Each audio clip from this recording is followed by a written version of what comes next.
നമ്മൾ ഇന്നത്തെ എപ്പിസോഡിൽ വിപരീത പദങ്ങളാണ് നോക്കുന്നത്.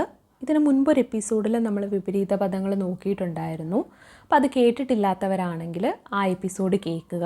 കാരണം ഇത്രയും വിപരീത പദങ്ങൾ നന്നായി പഠിച്ചു വെച്ചാൽ നമുക്ക് പരീക്ഷയിൽ എന്തായാലും ഇതിൽ നിന്ന് ഒരു വിപരീത പദമായിരിക്കും ചോദിക്കുക.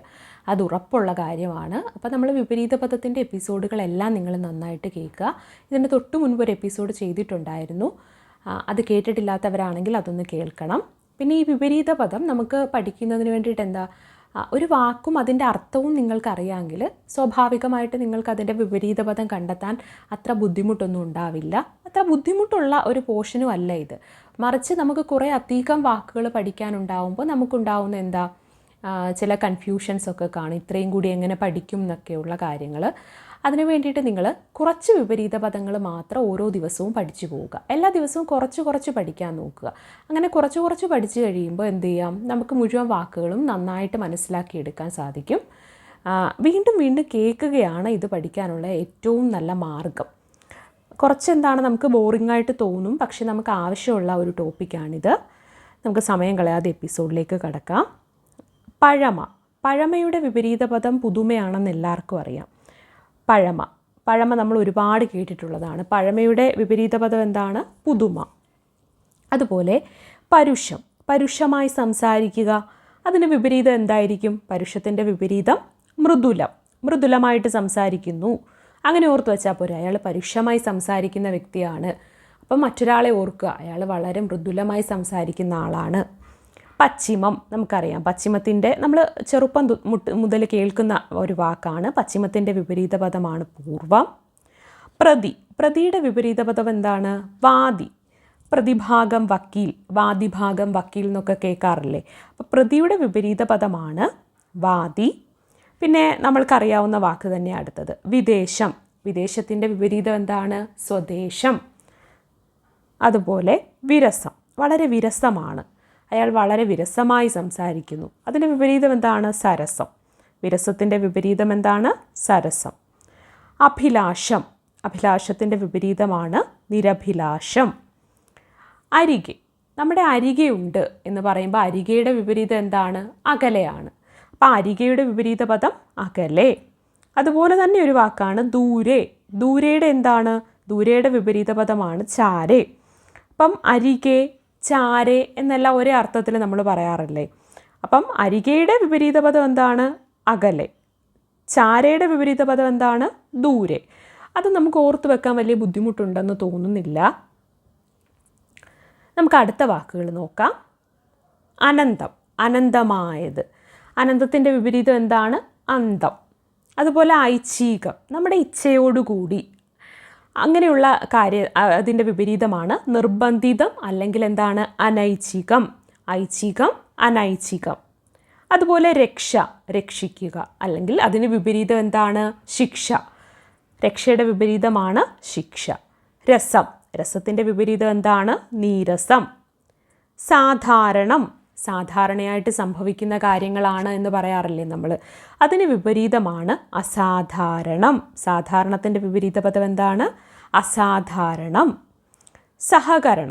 സഹകരണത്തിൻ്റെ വിപരീതമാണ് നിസ്സഹകരണം. സഹകരണത്തിൻ്റെ വിപരീതം എന്താണ്? നിസ്സഹകരണം.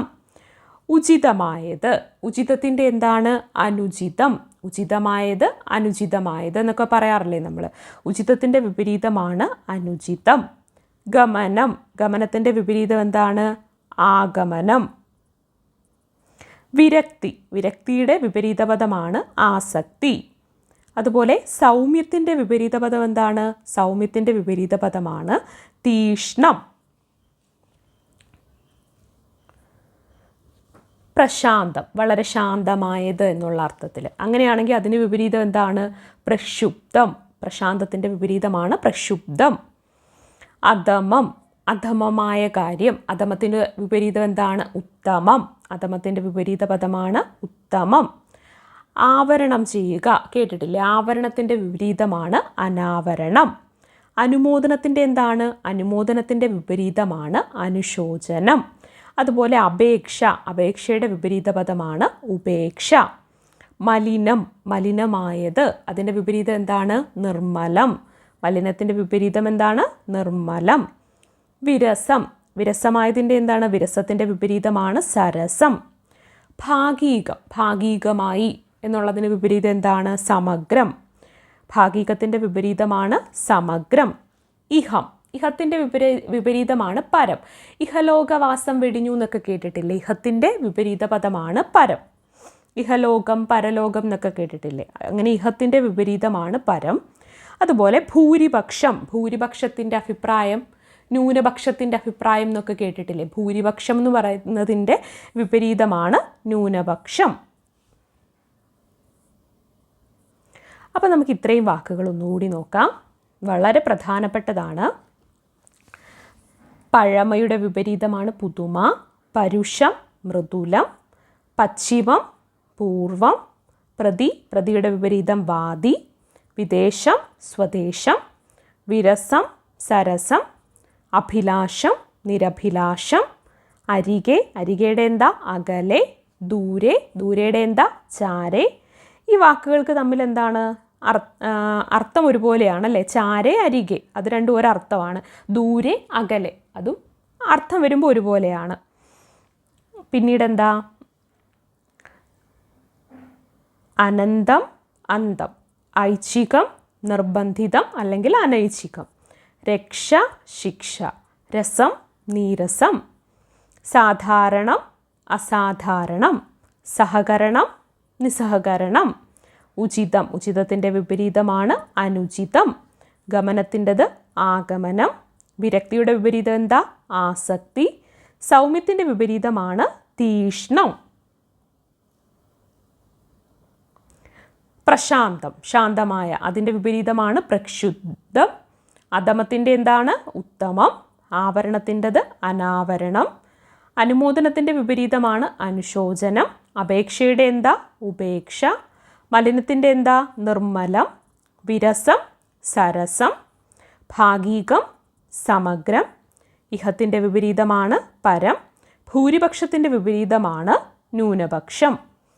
ഇത്രയും വാക്കുകൾ നമുക്ക് ഒരുപാട് ആവർത്തി കേൾക്കുമ്പോൾ നമ്മുടെ മനസ്സിലേക്ക് നന്നായിട്ട് പതിയും. പക്ഷെ നമുക്ക് കുറച്ച് വളരെ ബോറിംഗ് ആയിട്ടൊക്കെ തോന്നാൻ സാധ്യതയുണ്ടെങ്കിലും ആവർത്തിച്ച് കേൾക്കുമ്പോൾ നമ്മൾ പോലും അറിയാതെ കാണാതെ പഠിക്കേണ്ട ആവശ്യമൊന്നുമില്ല. ആവർത്തിച്ച് കേൾക്കുമ്പോൾ നമ്മുടെ മനസ്സിലേക്ക് ഇത് പതിഞ്ഞോളും. അപ്പോൾ നിങ്ങൾ ചെയ്യേണ്ടത് ഇതിന് തൊട്ടു മുൻപുള്ള വിപരീത പദത്തിൻ്റെ എപ്പിസോഡും കൂടി കാണാൻ ശ്രമിക്കുക, കേൾക്കാൻ ശ്രമിക്കുക. ഈ രണ്ട് എപ്പിസോഡിലും പറഞ്ഞിട്ടുള്ള വാക്കുകളെല്ലാം നമ്മൾ ഒന്ന് നോട്ട് ചെയ്ത് വെക്കുക. എന്നിട്ട് അത് നന്നായിട്ട് പഠിച്ചെടുക്കുക. പരീക്ഷയിൽ എന്തായാലും വിപരീത പദത്തിൽ നിന്നൊരു ചോദ്യം ഉറപ്പായിട്ടും ഉണ്ടാകും. അപ്പോൾ നമുക്ക് കൂടുതൽ അറിവുകളുമായിട്ട് അടുത്ത എപ്പിസോഡിൽ കാണാം.